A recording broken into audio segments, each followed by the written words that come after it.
Bonjour, je m'appelle Céline, je suis psychologue formée en thérapie cognitive et comportementale et je travaille notamment avec des patients atteints d'une maladie d'Alzheimer ou d'un trouble apparenté. Avec cette série de tutos, j'avais envie de partager avec vous des idées par rapport à toutes les difficultés que nous pouvons rencontrer au quotidien avec un proche, notamment en cette période de confinement. Encore une fois, ce sont des idées à essayer et je sais que, quoi qu'il arrive au quotidien, des fois nous vivons des situations difficiles, il n'y a pas d'injonction de réussite. Aujourd'hui, je voulais parler avec vous de tous les comportements inadaptés que l'on peut rencontrer avec nos proches, notamment dans cette période de confinement, mais également au quotidien de façon plus générale. Par comportement inadapté, j'entends ici tout ce qui va être agitation, déambulation excessive, agressivité verbale ou physique, les cris, les insultes, l'impolitesse, mais aussi des comportements de refus, parfois difficiles à accompagner, refus de se lever, de manger, de se laver, et le retrait et l'apathie. Je vous propose d'abord qu'on puisse revoir ensemble les grands symptômes de la maladie d'Alzheimer. Premier grand symptôme de la maladie d'Alzheimer, les troubles de la mémoire. Vous savez que c'est souvent un des troubles principaux dans cette maladie et la personne oublie au fur et à mesure les nouveaux souvenirs et puis ensuite c'est comme si la mémoire grignotait les souvenirs des plus récents vers les plus anciens, comme si elle prenait les souvenirs pour petit à petit les dégrader, ce qui fait que la personne a souvent encore des souvenirs de sa mémoire très ancienne mais oublié 30 ou 40 ans de sa vie. Le deuxième grand symptôme de la maladie d'Alzheimer, c'est les troubles du langage. La personne, petit à petit, perd la capacité à comprendre les phrases, notamment longues, les mots, et à exprimer ces mêmes mots, à l'oral comme elle écrit. Elle a des pertes du mot, elle prend souvent les mots pour un autre, et donc du coup, la communication devient à ce moment-là très difficile. Dans ces cas-là, il est préférable d'utiliser des phrases simples, des phrases très courtes, avec des mots, parfois des synonymes si la personne n'a pas compris un des mots. Et encore une fois, plus la maladie va évoluer, plus on va s'appuyer sur le non-verbal et la gestuelle pour se faire comprendre. N'hésitez pas aussi à faire des temps de pause. Il est évident qu'avec un patient qui atteint de la maladie d'Alzheimer, je n'ai pas le même débit que celui que j'ai avec vous là aujourd'hui. D'autres grands symptômes, ça va être la perte de la reconnaissance. La personne petit à petit ne va plus reconnaître les objets du quotidien en partant des objets peut-être qu'elle connaît moins jusqu'aux objets, tous les objets de son quotidien. Ne peut plus reconnaître une chaise, ne peut plus reconnaître un verre d'eau, une fourchette, des objets vraiment que l'on utilise au quotidien. Évidemment, ce n'est pas sans poser de problème. La personne perd aussi la reconnaissance des visages et notamment de ses proches, ce qui est souvent extrêmement douloureux pour vous et on le comprend bien. Un autre grand symptôme associé, c'est la perte de l'utilisation de ces objets, c'est-à-dire que à la fois je ne reconnais plus le verre d'eau, mais je ne sais plus l'utiliser de manière correcte. Je ne reconnais plus cet objet comme étant une chaise, mais je ne sais plus l'utiliser de manière correcte, etc., etc. Donc là, vous comprenez bien que le quotidien de ces patients, plus la maladie évolue, plus leur quotidien devient étrange, difficile à comprendre et donc très angoissant pour eux et donc source aussi d'opposition et de refus. Il y a également la désorientation qui est un symptôme souvent associé à la maladie d'Alzheimer et qui arrive en début de maladie. La désorientation implique que à la fois je perds la notion du temps et aussi de l'environnement dans lequel je me trouve. Donc je ne sais plus à quelle heure nous sommes, du jour, de la nuit, si je me trouve dans ma ville, dans ma rue, et je peux même me perdre parfois vers la fin de la maladie dans ma maison.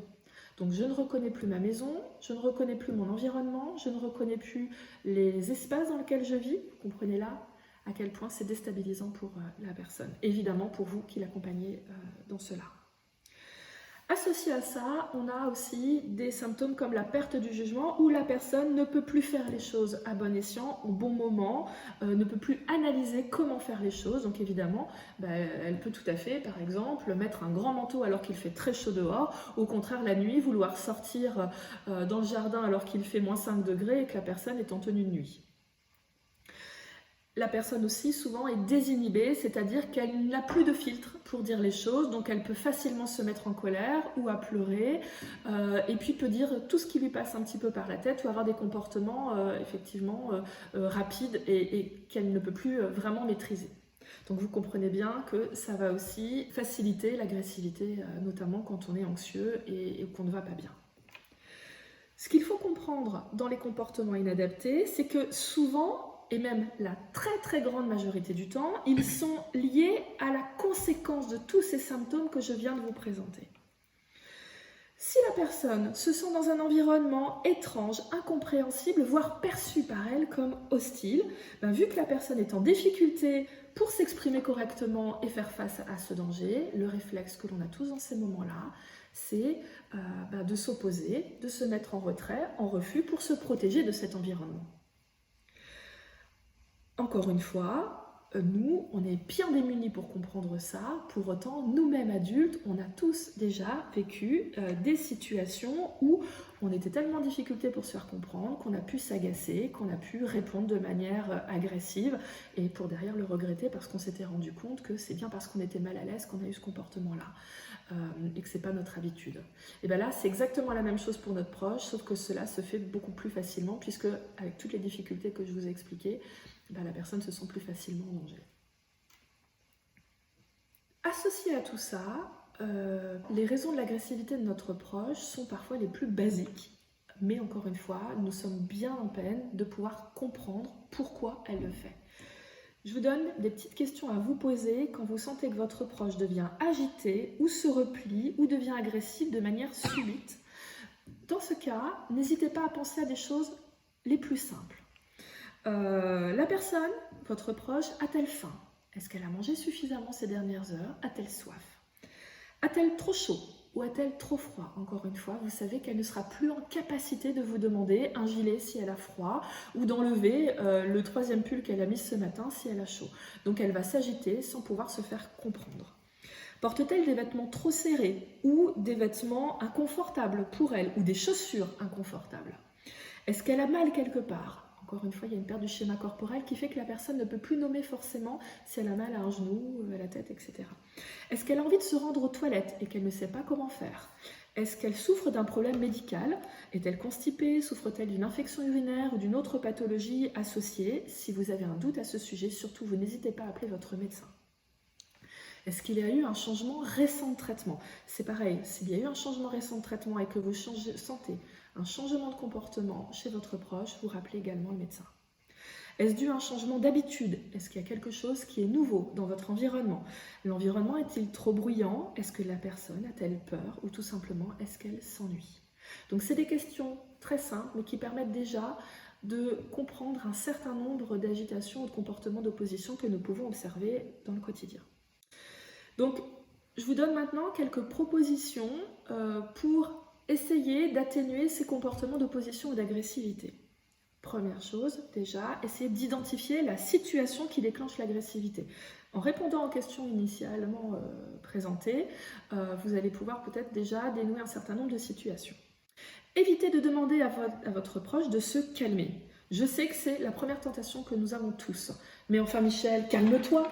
Sauf que vous savez comme moi que ça ne marche pas avec nous quand nous sommes agacés. Évidemment, ça ne marchera pas avec notre proche atteint de ce type de pathologie.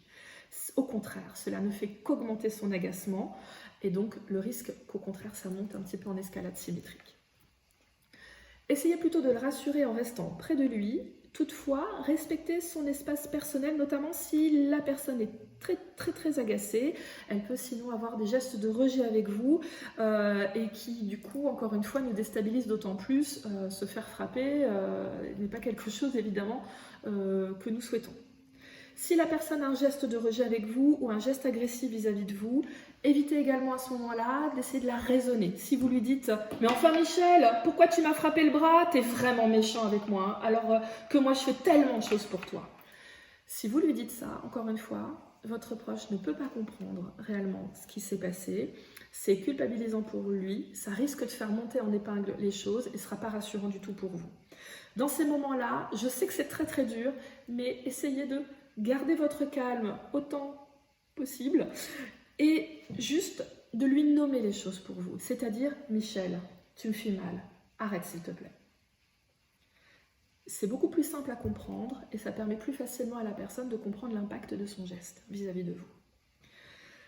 Pour autant, c'est ni culpabilisant, ni infantilisant. Juste on exprime ce que l'on ressent et ce que l'on souhaite. On sait que souvent, les personnes restent très sensibles à cela. Parlez doucement, sans élever la voix, Et n'hésitez pas à valider son émotion, on ne le fait jamais assez, ni pour nous-mêmes d'ailleurs, ni pour nos proches.